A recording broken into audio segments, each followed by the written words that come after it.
और देखते ही देखते उसकी दोनों भाई एक विराट दैत्य का रूप धारण कर लेते हैं और अब उनके अंदर की इंसानियत पूरी तरह से मर चुकी थी। अब वह राक्षस बन चुके थे।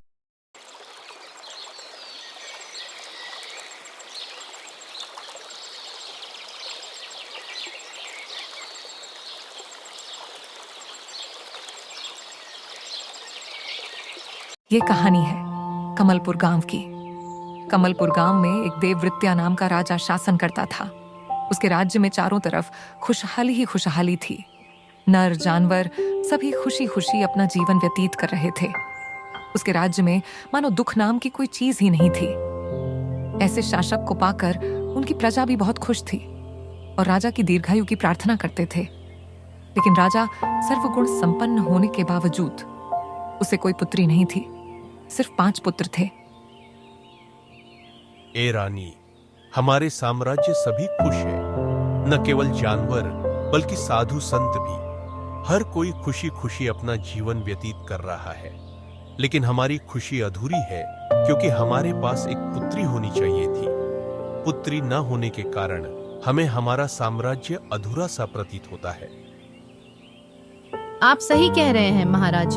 भले ही हमारे राज्य में कोई दुखी न हो, लेकिन हमारे इतने तेज और बहादुर पुत्र होने के बावजूद हमें एक पुत्री की आवश्यकता है। पुत्री के आने से हमारा साम्राज्य अपनी वर्तमान स्थिति से अधिक तेजी से सफलता की ओर अग्रसर होगा। मैं चाहता हूँ कि इस साम्राज्य को देवव्रत जैसे राजा की नहीं बल्कि मेरी जरूरत है। इस साम्राज्य का शासक मुझे या मेरे बेटे को होना चाहिए और ऐसा होकर रहेगा। इसके लिए चाहे मुझे जो भी करना पड़े। समय बीतता गया और अंततः राजा की मनोकामनाएं पूर्ण होती हैं। उसको राज्य में एक पुत्री का जन्म होता है और पुत्री के जन्म के समय साम्राज्य में बहुत तेज बारिश और हवा का प्रकोप फैलता है। तभी मंत्रीवर आते हैं और राजा को बोलते हैं, बधाई हो महाराज, बधाई। हमारे साम्राज्य में आखिरकार एक राजकुमारी का जन्म हो ही गया। यह राजकुमारी बहुत मनौतियों और प्रार्थनाओं के बाद हमें प्राप्त हुई है। लेकिन महाराज याद रखें, राजकुमारी के जन्म के समय साम्राज्य में विकट वर्षा और प्रचंड पवन ने अपना विकराल रूप दिखाया था। यह हमारे साम्राज्य के भविष्य के लिए एक चुनौती का संकेत था। हम इसे यूं ही नजरअंदाज नहीं कर सकते। महाराज, मुझे आशंका है कि इस राजकुमारी के कारण हमारे साम्राज्य में कोई अनहोनी घटना घट सकती है। ये कैसी बात कर रहे हो मंत्री? आखिर हमारी पुत्री हमें लाखों मनौतियों के बाद प्राप्त हुई है और आप हमारी पुत्री के बारे में ऐसे अपशब्द बोल रहे हैं। महाजन, इसके लिए आपको दंड दिया जा सकता है। यदि आप हमारे परम मित्र और मंत्री ना होते तो आज ही आपको इस राज्य से बेदखल कर दिया जाता। राज्य में पुत्री के जन्म के बाद वह मंत्री उस पुत्री को एक श्रापित राजकुमारी की समझा लगा और पुत्री को राज्य से भगाने के लिए अपने अथक प्रयास करने लगता है और चाहता है कि वह पुत्री इस साम्राज्य में आवास ना करे। समय बदलता गया और वह पुत्री राजकुमारी अब एक बहुत सुंदर, संस्कारी और मर्यादापूर्ण राजकुमारी बन चुकी थी। उसकी सुंदरता के चर्चे पड़ोसी राज्य में होने लगे थे और हर कोई उससे विवाह करना चाहता था। राजकुमारी के चेहरे पर एक अलग तेज था। वह स्वर्ग से कोई परी धरती पर आई हो, उसका रंग रूपा, उसके सौंदर्य की चर्चा चारों तरफ होने लगी थी। लेकिन वहीं दूसरी तरफ मंत्री उसे राजकुमारी को दरबार से भगाने के लिए अपने अथक प्रयास करता है। महाराज, यदि आपकी पुत्री इस राज्य में रही तो संपूर्ण राज्य का विनाश निश्चित है।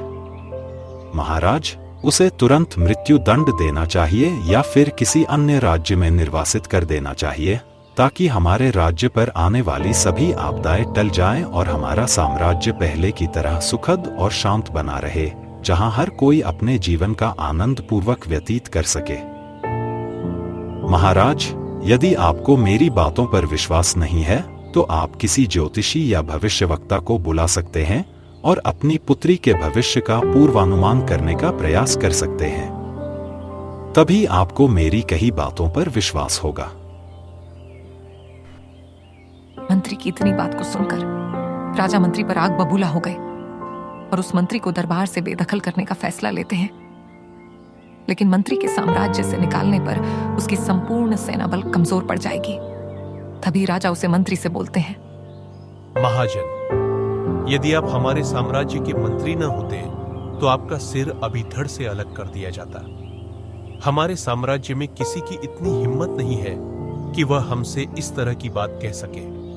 आखिर उस पुत्री से हमारे राज्य में क्या आफत आने वाली है? महाराज, यदि आपकी पुत्री इस राज्य में रही तो संपूर्ण राज्य का विनाश निश्चित है।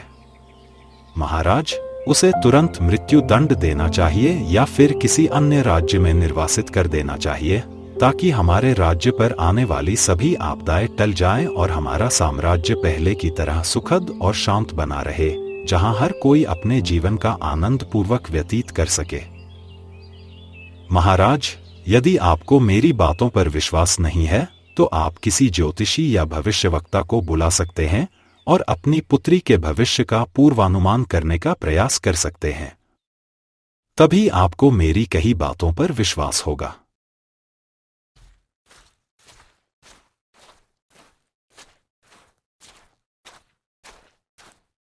जी हाँ महाराज, मंत्री ने राजकुमारी के बारे में जो कुछ भी कहा है वह सब सत्य है। महाराज, यदि यह राजकुमारी अधिक दिनों तक हमारे साम्राज्य में बनी रहती है तो न केवल हमारी शक्तियां क्षीण होंगी, बल्कि संपूर्ण राज्य को भीषण संकट और विनाश का सामना करना पड़ेगा। महाराज, आने वाले भविष्य के संकट को अभी टाल देना ही हमारी भलाई है। इसलिए आपको अपनी राजकुमारी से भावनात्मक रूप से दूर रहते हुए उसे राज्य से निष्कासित करने का निर्णय लेना चाहिए और किसी अन्य राज्य में उसके लिए सुरक्षित स्थान की व्यवस्था करवानी चाहिए। भविष्यवक्ता की इतनी बात को सुनकर राजा स्तंभ रह जाते हैं और ना चाहते हुए भी अपने साम्राज्य और अपनी प्रजा का ख्याल रखते हुए वह अपनी जान से प्यारी राजकुमारी को राज दरबार से निकाल देते हैं और उसको पास के जंगल में ही कुछ दिनों रहने के लिए छोड़ देते हैं। तभी उस राजकुमारी के चारों भाई एक स्वर में बोलते हैं, पिताजी, हमारी बहन हमें और हमारे राज्य को छोड़कर जंगल की ओर जा रही है तो हम भी उसके साथ जाएंगे। हम अपनी बहन को अकेला नहीं छोड़ सकते। हम अपने जीवन से अधिक उसकी रक्षा करेंगे और हर सुख दुख की घड़ी में उसका साथ देंगे। यदि वह दरबार छोड़कर जाती है तो हम पांचों भाई भी दरबार का त्याग कर उसके साथ चलेंगे।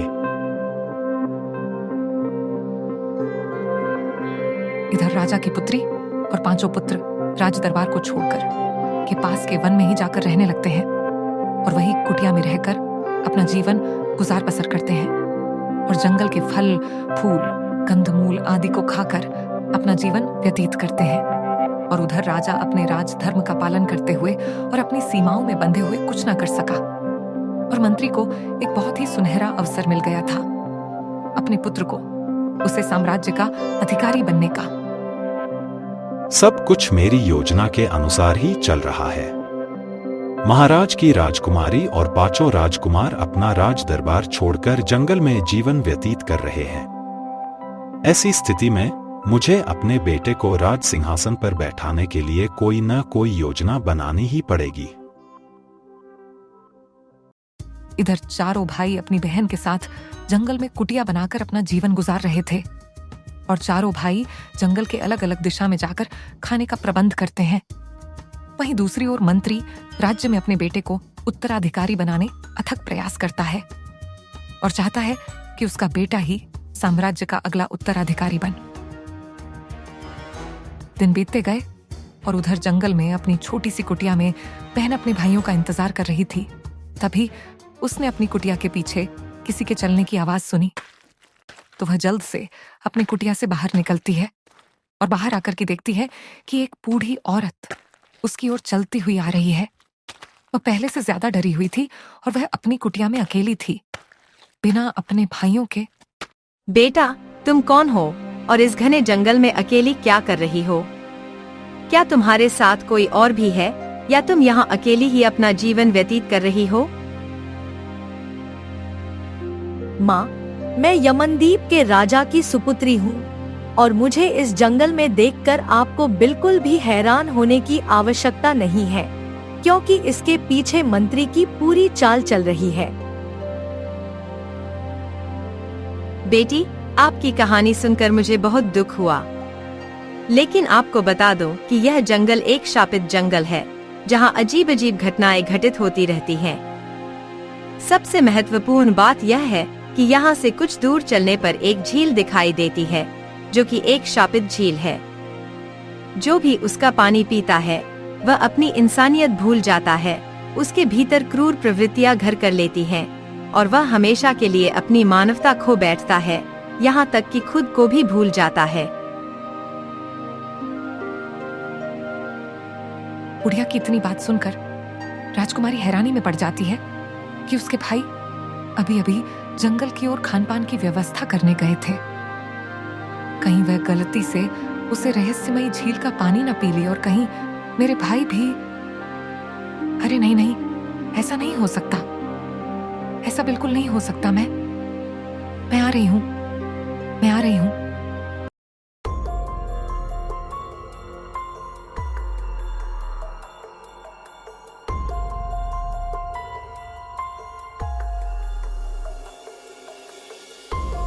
वह इतना बोला ही था कि उसके शरीर में कुछ अजीब सी हलचल होने लगती है।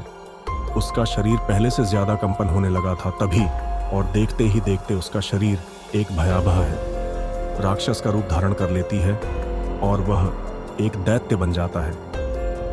वह इतना कुछ टाइम बाद उसके चारों भाई वहां पर पहुंच जाते हैं और अपने भाई की इस स्थिति में देखकर वह अपने भाई से कहते हैं कि छोटे, यह क्या हो गया है?